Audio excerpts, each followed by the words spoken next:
kita traktir catering off-road. Ini komplimen dari Om Bobi tim Cobra. Kopinya belum, kopinya belum. Mas, kalau di situ tumpuk aja lagi. Nanti dikasih kertas lagi kan. 2 kali bro. Mari renang adus. Aku mau pengen kopi nih. Ini kopi rempah. Cinta-cinta no kalinya aja. Kopi gak melu, aku juga kopi rempah. Ini untuk salahnya. Nek, saya mau Thank you Bobby. kopi rempah. Makasih sudah ditraktir di sini. Makasih Bobby, makasih Cobra. Ya, kita udah sampai di tol Cipularang ini, menuju Jakarta dari Bandung. Kita habis ikut event Java Overland Expedition, Extreme, Java Overland Extreme. Gua bersama chef kita, Master Chef Dharma. Di belakang ada Om Andri, nggak kelihatan ini, nggak kelihatan. Ah, ini dia tuh, kelihatan kan? Nah, gue mau nanya-nanya nih sama si Abah ini satu. Om, gimana pengalamannya kemarin mendampingi sebuah tim off-road dan harus masak dengan waktu yang cepat, tempatnya yang kadang-kadang nggak proper, dan harus menyediakan makan tepat waktu, gimana Om? Ya, basically sih yang penting itu adalah persiapan. Persiapannya apa aja Pak? Perencanaannya itu harus bisa mengakomodisir segala situasi dan berbagai macam kondisi yang tidak bisa diduga sebelumnya. Misalnya kita rencanakan untuk belanja di satu pasar, ternyata kita lewati pasar itu sudah tutup, atau kita harap peserta datang jam 8, peserta datangnya jam 2 malam, atau kita sudah siap-siap untuk servis 30 porsi, ternyata yang makan 10 porsi, atau sebaliknya kita siapin untuk 15 porsi, yang datang nanti 30 porsi. Nah, jadi kita harus ready untuk segala situasi dan kondisi yang tidak selalu sesuai dengan perkiraan. Ada tempat, listrik, air, cuaca, udara, ya itu kita mesti adaptif, kira-kira begitu.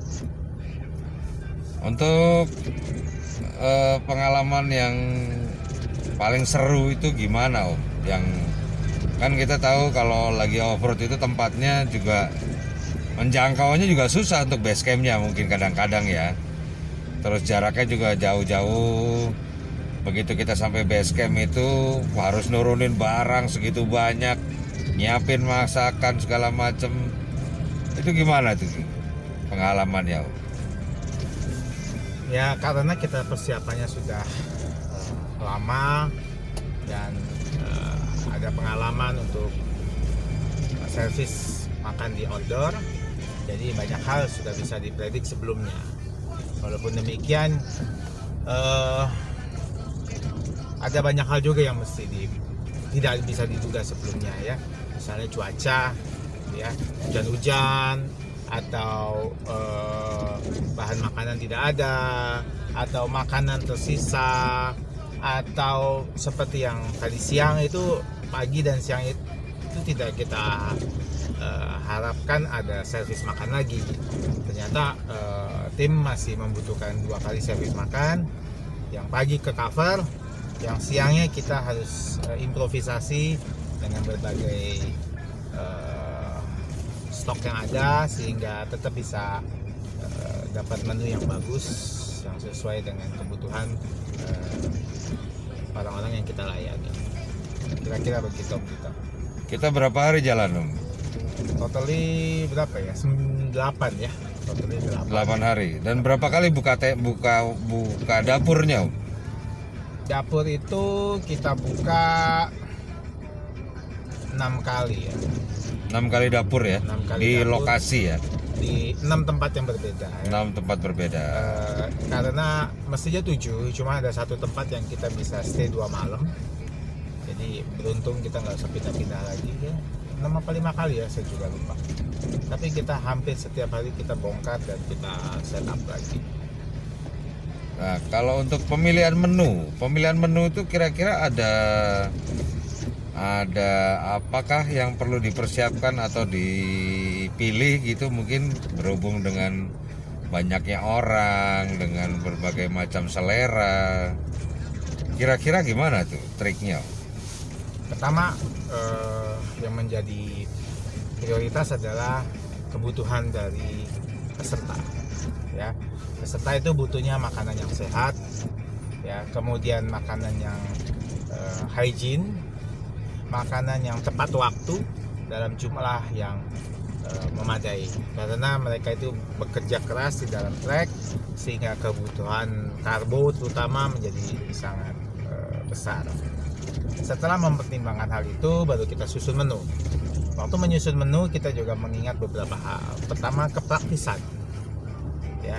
Yang kedua, pilihan menu yang karena ini tim ini datang dari Jawa Timur kebanyakan dan Jawa Tengah, kita juga harus menyesuaikan lidah mereka kepada menu kita. Gitu. Terbalik, menu kita terhadap lidah mereka. Basically yang sangat Indonesia itu biasanya bisa diterima oleh banyak orang di Jawa Tengah dan Jawa Timur. Yang ketiga, selain praktisan memasak, selera, juga jenis yang variatif tanpa mengurangi juga gizinya. Ya, standarnya kami itu servis itu 3 kali makan dan 1 supper atau makan setelah jam makan malam, kurang lebih jam 10, jam 11 malam. Dengan standar kita itu kopi, teh dengan berbagai rupa kopi itu free flow, ya, all night long, ya, terutama pada jam makan. Nah, hal-hal itu yang harus dipertimbangkan. Oleh karena itu waktu menyusun menu kita juga berapa kali kita gonta-ganti mengingat ketersediaan. Waktu menyusun menu juga kita mesti pikirkan bagaimana paket makan ini bisa sampai ke dalam trek. Nah, itu gimana tuh? Triknya gimana triknya? Pertama, menunya harus sedikit tapi memadai. Ya. Sedikit tapi memadai. Sedikit tapi memadai. Asal perlu diketahui bahwa dapur dengan lokasi peserta atau tim yang di dalam trek itu tidak dekat dan tidak mudah dijangkau. Nah, itu ada triknya. Gimana, Pak? Jadi sedikit tapi memadai itu adalah misalnya daging, ya, dengan irisan yang tidak besar sehingga tidak memakan tempat. Perlu diketahui sebelumnya kita menggunakan mangkok kertas seperti mangkok kertas salah satu restoran Jepang yang ada di banyak kota besar. Mangkok kertas ukurannya 850 ml, ya, dengan tutupnya. Nah, di dalam situ harus ada nasi, ada lauk utama, lauk sampingan, dan sayur. Nah, itu harus masuk tuh. Kemudian kita juga lengkapi paket makannya itu dengan sendok, garpu, tisu yang sudah di packing dengan kantong plastik yang seal, gitu ya. Karena kita berpikir bahwa mereka itu di dalam pasti tangannya kotor, ya, susah mencari air untuk cuci tangan, sehingga segala sesuatunya harus simpel dan memudahkan orang-orang yang kita servis. Kira-kira begitu. Nah, peralatan masaknya sendiri, Om, kan peralatan masak itu nggak sedikit ya, panci, wajan, dan lain-lain. Itu apakah dibawa semua? Apakah cuman bawa kompor doang, Om? Gimana? Yang kita gunakan itu adalah 2 tungku, ya, tapi low pressure. 2 tungku low pressure yang kita sudah set up sedemikian rupa dari besi-besi siku sehingga mudah dibawa, tidak mudah rusak, dan mudah di set up dan dibongkar kembali. Kemudian kita siapkan dua tabung gas melon, ya. Satu tabung gas melayani dua kompor tersebut, yang satu lagi untuk serep, ya. Kenapa kita gunakan tabung gas melon? Karena kita berasumsi mudah didapat di banyak tempat di daerah-daerah yang terpencil seperti itu. Kemudian kita juga bawa alat utama, yaitu waistband. Waistband ini Waistband itu apa? Waistband itu kayak termos air besar yang bekerja dengan listrik. Kapasitasnya yang kita bawa itu yang 8 liter, ya. Kalau 8 liter kita hitung 8 kali 4, 8 kali 5, kalau satu cup itu 200 ml, itu bisa 8 kali 5 cup, bisa 40 cup langsung diservis menggunakan listrik. Nah, kelemahannya adalah waistband ini konsumsi listriknya besar, ya, tapi sangat bermanfaat. Yang berikutnya yang kita bawa selain kompor, tabung gas, juga ada 2 wajan, satu besar kurang lebih yang ukuran diameter 60 cm dan yang satu lagi yang 40 cm. Kemudian kita bawa satu dandang, ya. Dandang ukuran kira-kira diameter berapa? Kurang lebih itu 15 liter. Wih, banyak. Ya. Kemudian kenapa kita bawa dandang? Walaupun kita juga bawa rice cooker, karena kalau in case kita nggak punya listrik, walaupun kita juga bawa genset Ya. yang 1000 watt, ya, kita bisa masak nasi secara manual. Kemudian kita juga bawa 3 panci, yang 3 panci susun. Land Rover maksudnya? Oh, panci beneran, panci. Jangan ngomongin Land Rover. Iya. Kita dalam Panci. perjalanan. Iya. Pak Dito tahu kutukannya. Oh, siap. Kita penggemar kaos Land Rover endorsan. Oke, kita bawa panci ukuran mulai dari 12, 10 dan 8 liter. Ya, kemudian kita bawa insert, 3 insert kotak persegi panjang dan 3 insert.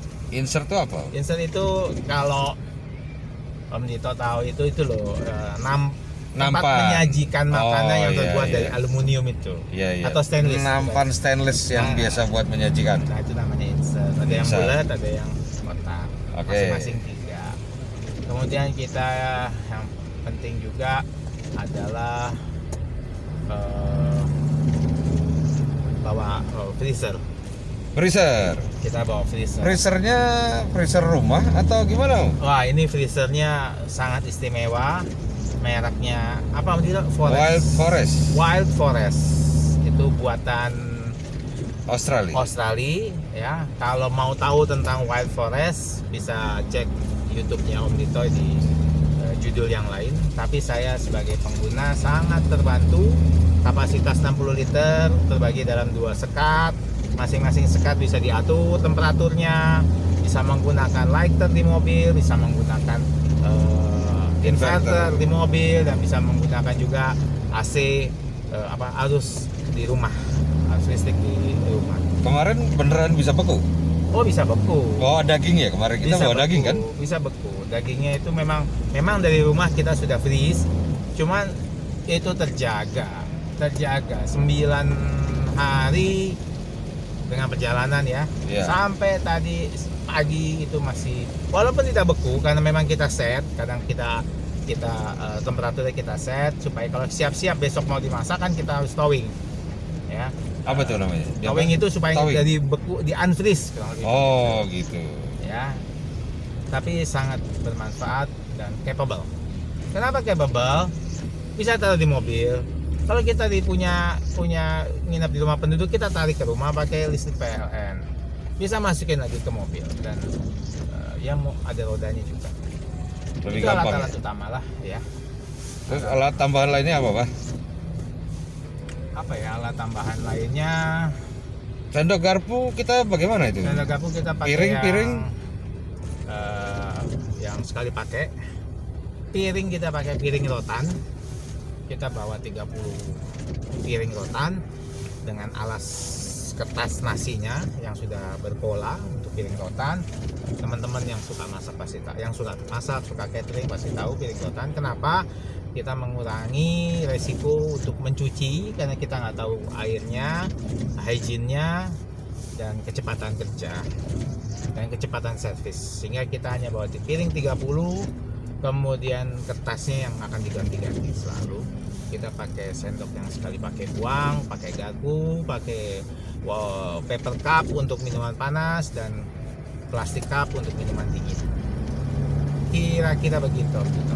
Nah, untuk bahan makanan yang dibawa dari Jakarta itu apa aja Om yang di-prepare atau yang dipersiapkan? Dari Jakarta loh dibawanya loh. Kalau beli di jalan sih gampang. Cuman yang dari Jakarta apa yang dibawa? Ada makanan-makanan yang siap saji, yang daging-daging yang siap saji, yang bisa dibeli di pasar, di supermarket. Juga ada beberapa, ada 4 atau 5 botol saus yang kita racik dari Jakarta. Ya, yang itu saus serbaguna, bisa untuk daging sapi, bisa untuk ayam, dan bisa untuk ikan. Memang sengaja didesain begitu supaya serbaguna, tergantung bahan makanan mentah yang saat itu kita temukan apa. Selain itu juga kita bawa bumbu-bumbu yang kita sudah bikin sendiri dari rumah. Nah, bumbu-bumbu itu kira-kira apa yang spesialis untuk dibawa di sepanjang perjalanan, dan memang itu mungkin bisa tahan lama, gampang menyediakannya atau mempersiapkannya. Kira-kira ada tips apa? Sebenarnya gampang ya. Kalau kita punya chiller, karena di freezer itu bisa di-chill. Masih chiller itu temperaturnya nggak terlalu beku ya. Kita bikin bumbu merah, bumbu putih, dan bumbu kuning. Ya, kalau orang-orang dapur masih ngerti. Ya, Om Dito nggak usah tanya lagi karena Om Dito nggak akan ngerti bumbu merah, bumbu dapur itu.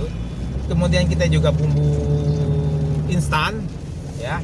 Dan zaman sekarang banyak sekali bumbu-bumbu instan. Misalnya bumbu nasi goreng, itu banyak merek yang punya produk bumbu nasi goreng. Poinnya adalah kita masih tahu bumbu nasi goreng itu yang enak yang merek A, B, atau C. Oh, gitu. Kalau bumbu tempe goreng, Iya. itu A, B, atau C. Kalau bumbu gitu. pisang goreng A, B, atau C. Nah, itu kuncinya di situ. Sehingga kita, bumbu sayur asem juga bisa. Bumbu, bahkan ada bumbu rendang, ada bumbu ayam rujak dan segala macam ya. Itu sangat variasi sekali. Ada bumbu tom yum, ada bumbu sup, ada bumbu sayur lodeh. Tapi kuncinya kita harus tahu merek apa yang paling mendekati selera kita. Oh, gitu. Walaupun nanti pada waktu proses kita tambah garam, gula, sesuai dengan selera. Kira-kira begitu. Nah, kalau daging tuh apa aja yang Om bawa dari Jakarta? Kita bawa yang pada umumnya teman-teman bisa duga adalah sosis. Kemudian ya. beef patty. Ya. Kemudian daging ayam yang sudah file. Oh, Ya, okay. kemudian kita juga bawa ikan yang sudah file. Kemudian kita juga bawa rendang. Kita juga bawa empal Wih, yang sudah jadi. Ya, itu dibawa semua di freezer. dibawa di freezer. Woi. Sakti freezernya 60 liter. Ya. Itu sampai hari ke terakhir ini masih ada sisa di. Masih, memang maksudnya terbawa semua ya. Terbawa dan sekarang freezer Cukup. kita habis. Pas ya, habis ya sekarang. Pas Ya? sesuai habis. Walaupun memang ada beberapa item yang saya bawa tanpa ada di menu untuk reserve. Dan oke. ternyata itu kepake juga. Iya. Kemudian juga jangan lupa ada kering-keringan. Ada Kering-keringan itu kentang, seperti apa? Oh, ada kentang. kering tempe, ada bawang goreng, ada serundeng yang kita bawa. Oke. Kira-kira begitu. Nah, kalau untuk kan itu menyediakan untuk kemarin itu kayaknya belasan orang gitu yang makan itu di tempat kita itu. Nah, yang menyediakan masakan itu untuk dari masak, mempersiapkan bumbu dan lain-lain sampai itu jadi masakan, sampai terhidang di meja makan. Itu berapa orang yang nyiapin? Ada totally ada 3 tim. Ada 3 orang. Dalam 3 tim orang? Kita ada 3 orang. Saya, ada rekan kita Lulu dan rekan Andri. Oh, ada Om Andre tadi yang dia bertugas juga sebagai driver juga, tukang masak juga, tukang cuci juga, belanja juga, tukang belanja, tukang makan juga, bantuin tukang makan, pasang tenda, tenda, set up meja, Meja, set up lampu, genset, Hampir jadi air. off-roader. Wah, hampir jadi off-roader juga ya. Ah, itu dia. Ada di belakangnya. Yang mahal yang belakang. Ah, itu dia. Ini kayak Ariel. Jadi ini Ariel Peter Pan, Om Ariel. Persis kan? Nah, terus untuk budgeting itu kira-kira perlu nggak sih disiapkan untuk budgeting untuk sebuah persiapan kita bikin logistik untuk mendampingi sebuah overland atau sebuah off-road adventure? Itu kira-kira budgetingnya gimana, Om? Oke. Kalau teman-teman dalam satu tim mau melakukan overland atau off-road ya dalam adventures gitu ya, traveling pindah tempat, pilihannya ada 3 ya. Pertama, kalian masak sendiri. Ini budgetnya saya jamin paling rendah karena masak sendiri ya. Bisa melakukannya di mana saja, kapan saja Anda suka melakukan, menunya juga terserah Anda. Walaupun konsnya adalah, itu pro-nya ya, konsnya adalah Anda melakukannya capek, Anda melakukannya sometimes bosen, Anda melakukannya sometimes kondisi situasi tempat Anda camp atau flying camp tidak proper, tidak hygiene, tidak punya air bersih, dan bahkan untuk buka tenda aja nggak bisa ya. Kemudian belum tentu Anda memiliki skill memasak yang memadai sehingga makanannya enak lah dimakan, apalagi lagi capek-capek ya, dan bergizinya cukup. Pilihan kedua adalah Anda belanja di warung lokal. Sebelum masuk trek belanja di warung, setelah keluar trek makan di warung. Along the way Anda bisa singgah di tempat makan yang ada di sepanjang jalan. Konsnya adalah ya, tidak semua warung hygiene-nya bagus. Tidak semua warung seleranya sesuai dengan Anda. Tidak semua warung buka pada saat Anda butuhkan. Kalau Anda overland atau off-road adventure, kita tahu Anda bisa keluar masuk trek jam berapa saja selama 24 jam. Ya. Kemudian pilihan yang ketiga adalah Anda menggunakan satu tim profesional yang bisa membantu Anda menyediakan Anda makanan along the way selama perjalanan Anda. Nah, ini budgetnya, konsnya adalah apa? Budgetnya paling mahal. Ya, budgetnya paling mahal. Pro-nya adalah apa? Masak bisa sesuai request Anda, masak bisa on time pada saat Anda dibutuhkan, ya, dengan perencanaan yang baik. Kita bisa bertemu di jalur-jalur support, car bisa masuk, atau kita buka bisa base camp dan kita dorong logistik ke dalam menemui Anda yang masih di jalur. Nah, ini hal-hal pilihan bagi teman-teman yang mau menyediakan makanan selama perjalanan. Kira-kira gitu. Oke, jadi itu tadi sedikit penjelasan dari Om Dharma. Mungkin bisa juga berguna buat Anda yang pengen overland atau pengen off-road dan pengen setting dapur umum untuk tim atau untuk krunya seperti apa. Itu tadi sedikit tips and tricksnya. Dan apakah ada pesan dan saran untuk tim yang mungkin baru mau membuat sebuah dapur umum atau apa ya, tim logistik untuk timnya, untuk adventure, untuk off-road, atau untuk mungkin juga untuk pada saat bencana juga bisa ini. Mungkin manajemennya perlu dicontek juga. Nah, ada pesan-pesan Om untuk teman-teman? Oke, kalau mau pesan buat teman-teman yang mau bantu suatu perjalanan sebagai tim supportnya, saran saya pastikan Anda mampu bisa hidup dalam berbagai situasi dan kondisi, bisa adaptif, adjustable, ya. Ada istilah itu expect for the best, prepare for the worst, ya, dengan segala situasi yang memungkinkan. Kemudian Anda juga punya planning yang baik, ya. Kemudian juga Anda punya tim yang baik. Tim yang baik itu apa sih?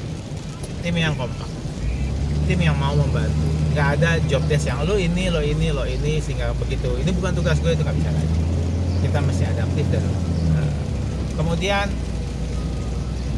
kerjanya mesti cepat. Ya, karena kita untuk nyiap setiap malam itu paling cepat, ya, yang masak itu tidurnya jam 2 malam. Jam 5 pagi kita harus bangun untuk nyiapin makan pagi. Karena makan pagi itu dibawa ke dalam itu jam 7 pagi, sekaligus orang yang mendorong logistik bawa makan siang. Jadi ada double kerja. Kira-kira begitu, ya. Adaptif, prepare for the worst, walaupun kita expect the best. Kemudian Anda harus bisa masak dengan cepat, timnya juga kompak. Di mana-mana yang awal adalah perencanaannya yang bagus. Kira-kira gitu. Oke, terima kasih Chef Dharma, tips and tricksnya untuk dapur umum sebuah tim yang kebetulan kalau kami baru selesai dari Java Overland Extreme, udah start dari Solo dan finishnya ada di Bandung, dan sangat-sangat long trip banget dan sangat-sangat remote area banget pada saat beberapa titiknya. Jadi agak banyak kesulitannya juga, dan itu perlu dicontoh mungkin buat teman-teman yang mau mencoba membawa atau membawa sendiri makanannya, ya bisa juga nanti bisa konsultasi dengan Om Dharma. Nah, lo kontak gue deh, lo message di komen aja, nanti tinggal gua kasih source-nya, sumbernya. Ini Chef Dharma yang top banget bersama tim, bersama Om Mandri, ada Lulu juga di mobil lain ya, dan itu menyediakan makanan yang sangat-sangat proper untuk tim, dan gua kenyang banget, dan makannya bukan mie instan bikin gua terkapar. Sampai di sini dulu, nanti kita lanjutkan di cerita yang lain.